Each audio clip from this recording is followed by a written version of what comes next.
Hello dear student, अब शैवाल का अंतरिक्ष यात्रा में भी यूज होता है। जैसे क्लोरेला नामक शैवाल का अंतरिक्ष यान के केबिन के हौज में उगाकर अंतरिक्ष यात्रियों के प्रोटीन युक्त भोजन, जल और ऑक्सीजन सभी में प्राप्त हो सकते हैं। ये शैवाल शीघ्रता से प्रजनन करते हैं तथा कार्बन डाइऑक्साइड का उपयोग करके भोजन बनाते हैं। तो ये शैवाल का था उपयोग। शैवाल कार्बन डाइऑक्साइड लेने के उपरांत शुद्ध ऑक्सीजन छोड़ते हैं, ये भी ध्यान रहे। चलिए अब कवक के बाद बोलते हैं। कवक अर्थात फंकी अर्थात कवक के अध्ययन को माइकोलॉजी कहते हैं। तो याद रहे, कवक के अध्ययन को माइकोलॉजी और शैवाल के अध्ययन को फाइकोलॉजी कहते हैं।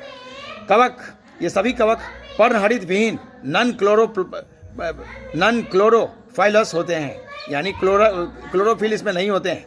कवक अपना भोजन स्वयं नहीं बनाते बल्कि विविध पोषी अर्थात हेटेरोट्रोपिक होते हैं। कवक में संचित भोजन ग्लाइकोजन के रूप में होता है। कवक संसार में उन सभी जगहों पर पाए जाते हैं जहां जीवित तथा मृत कार्बनिक पदार्थों में पाए जाते हैं। कवक खाद्य पदार्थों जैसे रोटी, अचार, जैम, फलों आदि सभी में पाए जाते हैं। गोबर पर उगने वाले कवकों को कोप्रोफिलस कवक कहते हैं। याद रहे, कोप्रोफिलस कवक कहते हैं। पोषण के आधार पर कवक 3 प्रकार के होते हैं। पहला, मृदोपजीवी अर्थात सैप्रोफाइट्स होते हैं।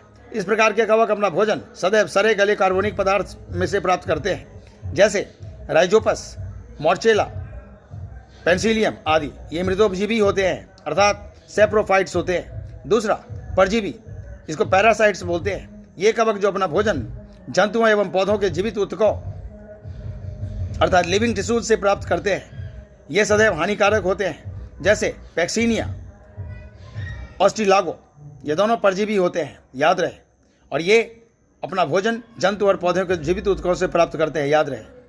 तीसरा है सहजीवी, सिम्बायोटिस। ये कवक दूसरे पौधों के साथ उगते हैं और दूसरे को लाभ पहुंचाते हैं, जैसे लाइकेन। तो ये लाइकेन बहुत ही इंपॉर्टेंट है। लाइकेन पूछते हैं कि पोषण के आधार पर कौन से कवक के प्रकार हैं। तो याद रहे, सहजीवी, सिम्बायोटिस। अब अगला हम बात कर रहे हैं जीवाणु, बैक्टीरिया। याद रहे डियर स्टूडेंट, सबसे पहले 1683 में हॉलैंड के एंटोनिवॉन लियोनहॉक ने दांत के खुरचन में जीवाणुओं को देखा और उन्हें सूक्ष्म जीव कहा। यही कारण है कि लियोनहॉक को जीवाणु विज्ञान का पिता यानी फादर ऑफ बैक्टीरियोलॉजी कहते हैं।